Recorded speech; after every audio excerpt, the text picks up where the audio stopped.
چیونٹی اور بھیڑ۔ ایک دفعہ کا ذکر ہے کہ کچھ چیونٹیوں نے ایک ویران گھر کے کھنڈر میں اپنا گھروندا بنا لیا۔ وہ ایک مدت سے یہاں رہ رہی تھیں۔ ایک روز چند تندرست سرخی مائل بھیڑیں بھی وہاں آ پہنچی اور انہوں نے اسی ویران گھر کی دیوار میں اپنا چھتا بنا لیا۔ چیونٹیاں اور بھیڑیں اپنے اپنے کاموں میں مشغول رہتی تھیں۔ یوں اس ڈھنڈار میں باپ مائیں، ان کے بچے بچیاں، نواسے نواسیاں، پوتے پوتیاں اور پرنواسے پرنواسیاں ایک وسیع اور تہ در تہ گھر میں زندگی بسر کر رہے تھے۔ اور جیسا کہ ان کا معمول ہے، وہ گرمیوں کے دنوں میں باغوں، صحراؤں اور کونوں خدروں میں پھیل جاتی اور صبح سے رات تک دانہ دنکا اکٹھا کرتی، اپنے ذخیرے کو برتی جاتی اور سردیوں کے دنوں میں مزے سے زندگی گزارتی۔ ایک دن بزرگ دیوار پر بیٹھی ادھر ادھر نگاہ کر رہی تھی۔ کیا دیکھتی ہے کہ ایک چیونٹی خشک توت کو دانت میں تھامے اسے اپنے گھروندے تک لے جانا چاہتی ہے، مگر چونکہ کمزور ہے نیچے آ رہی ہے۔ اب وہ دانے کو اپنے دانتوں میں دابے دیوار کی بلندی کی جانب کھینچ رہی تھی۔ ابھی وہ آدھے رستے تک بھی نہ پہنچ پائی تھی کہ خشک توت اس کے منہ سے پھر کر گر گیا۔ چند بار ایسا ہی ہوا کہ بیچاری چیونٹی اسے زمین سے اٹھاتی، آدھی راہ طے کرتی اور زمین پر آ رہتا۔ آخرکار ایک بار وہ دانے کو دیوار کے آخر تک لے جانے میں کامیاب ہو گئی۔ اب اس نے دانہ لبے بام رکھا اور اس کے پہلو میں کھڑی ہو گئی۔ تھکن سے چور اس نے لمبا سانس لیا اور بولی، ہائے افسوس میرے مولا، میں تو تھکن سے نڈھال ہو گئی۔ بزرگ بھیڑ جو چیونٹی کے صبر اور حوصلے پر حیران تھی، اپنی جگہ سے اڑی اور چیونٹی کے پاس آ بیٹھی اور کہنے لگی، معاف کرنا، یہ تو تمہیں یقیناً معلوم ہوگا کہ ہم ہمسائے ہیں اور اسی دیوار کے ایک سوراخ میں رہتے ہیں۔ چیونٹی بولی، ہاں ہاں مجھے معلوم ہے، اور اس بھیڑ کا شکریہ ادا کیا۔ آپ کا شکریہ، اصل میں ہر کوئی اپنے اپنے کام میں جتا ہوا ہے۔ بھیڑ بولی، بے شک زندگی ہے تو یہ سب کچھ ہے، مگر یہ کیا کام ہوا تم چیونٹیاں کرتی رہتی ہو؟ کون سا کام؟ چیونٹی بولی، آخر ہم کام کیا کرتی رہتی ہیں، کیا تمہیں عجیب لگا؟ بھیڑ بولی، بالکل بیکار، تمہارا کام یہی تو ہے کہ سارا سال یہاں سے وہاں کھانے کے لیے دانے اکٹھے کرتی ہو، بڑی دقت سے انہیں کھینچ کھانچ کر اپنے گھروندے میں لے جاتی ہو، وہاں ذخیرہ کر لیتی ہو۔ مجھے حیرت ہوتی ہے کہ اس ننھے سے پیٹ کے لیے تم کس قدر حرص اور لالچ سے کام لیتی ہو۔ چیونٹی بولی، مجھے نہیں معلوم تم کیا کہنا چاہتی ہو، کیا اس کام کے سوا جو ہم کرتی ہیں کوئی اور کام بھی ہے؟ ہم گرمیوں کے پورے موسم میں کام میں جتی رہتی ہیں اور سردیوں کے دنوں میں اپنے گھروں میں نیند لیتی ہیں اور اپنی جمع شدہ غلے کو کام میں لاتی ہیں۔ ایسے میں تمہارا طرز عمل کیا ہوتا ہے؟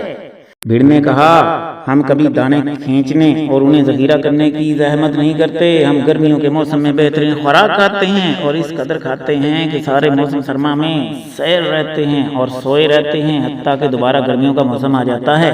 چیونٹی بولی، بہت خوب، تم لوگ تکلیف نہیں اٹھاتے، لوگوں کا مال کھاتے ہو اور تمہارے ہاتھوں تنگ ہیں لوگ، ہر کوئی تمہیں برا بھلا کہتا ہے، لیکن ہمارا رزق حلال ہے۔ صحراؤں میں گرے پڑے دانے، گری بڑی شکر، حیوانوں اور پرندوں کی بچی کچی خوراک، ہمیں لوگوں سے کچھ لینا دینا نہیں۔ یہی وجہ ہے کہ ایک شاعر نے بھی ہماری تعریف میں شعر کہا، دانے کش چیونٹی کو مت ستا میرے بھائی، وہ بھی جان رکھتی ہے اور جان ہے پیاری۔ ہے کوئی جو بھیڑ سے کہے کہ اے ہمہ آزاد، جو شہد دے نہیں سکتی تو ڈنگ بھی مت مار۔ بھیڑ کہنے لگی، ایسے باتیں کمزور لوگ کیا کرتے ہیں، تم لوگ اپنا دل یہ سوچ کر خوش کرتے ہو کہ چیونٹیاں ہو اور بے آزار ہو، اور شاعر نے تمہاری تعریف کی ہے، لیکن تم نے اس زندگی سے کچھ سبق نہیں سیکھا۔ تم نے قصاب کی دکان کا گوشت کبھی نہیں کھایا اور انگور کی بیلوں سے لٹکے انگوروں کا رس کا مزہ کبھی نہیں چکھا۔ ایک دن تمہاری زندگی اختتام کو پہنچ جائے گی اور تم مرو گی زندگی کا لطف اٹھائے بغیر، لیکن جب ہم مریں گے تو دھوکہ کھائے ہوئے لوگوں میں سے نہیں ہوں گے۔ ہم نے دنیا میں عیش بھی کی ہے اور اپنے ڈنگ سے لوگوں پر انتقام بھی لیا ہے۔ ہمارے ایک دن کی قدر و قیمت تمہاری عمر کے ایک برس سے بڑھ کر ہے۔ میں چاہتی ہوں کہ کوئی 70 سالہ بدبخت شاعر ہماری تعریف نہ کرے۔ چیونٹی نے تعجب سے کہا، اچھا تو تم لوگ قصاب کی دکان کا گوشت بھی کھاتے ہو؟ بھیڑ نے کہا، ارے واہ، اگر تمہیں نہیں معلوم تو میرے ساتھ آؤ تاکہ تمہیں معلوم ہو کہ ہم کیا کیا کارنامے کرتے ہیں۔ چیونٹی نے کہا تمہیں معلوم ہے میں تمہارے ساتھ پرواز نہیں کر سکتی، اگر سچ کہتی ہو تو مجھے اپنے ساتھ اڑا لے چلو تاکہ میں دیکھوں اور یاد رکھوں۔ مغرور بھیڑ چیونٹی کو اپنے کارناموں سے آگاہ کرنا چاہتی تھی۔ اس نے چیونٹی کو اپنے دانتوں سے پکڑا اور کساب کی دکان پر لا کر زمین پر بٹھا دیا اور کہا یہاں رہ اور دیکھ۔ پھر وہ اڑی اور بھیڑ کی دم پر آ بیٹھی جسے کساب نے ذبح کر کے لوہے کے حلقے کے ساتھ لٹکا رکھا تھا۔ یوں ہی کساب گوشت لینے کے لیے اٹھا، پھر خوف زدہ ہو کر اوپر کو اڑی۔ کساب بھیڑوں کی روز روز کی مصیبت سے تنگ آ چکا تھا۔ اس نے اپنا بوگدا اٹھایا اور بھیڑ کے جسم پر کچھ اس طرح مارا کہ کئی بھیڑیں ضرب کھا کر مر گئیں اور کئی نیم جاں ہو کر زمین پر گر گئیں۔ چیونٹی کی ہمسایہ بھیڑ بھی انہی میں سے تھی۔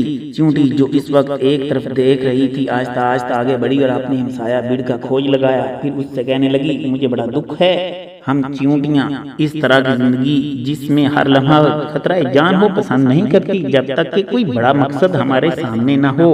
تک ہمسایہ بھیڑ مر چکی تھی اور جواب دینے سے قاصر۔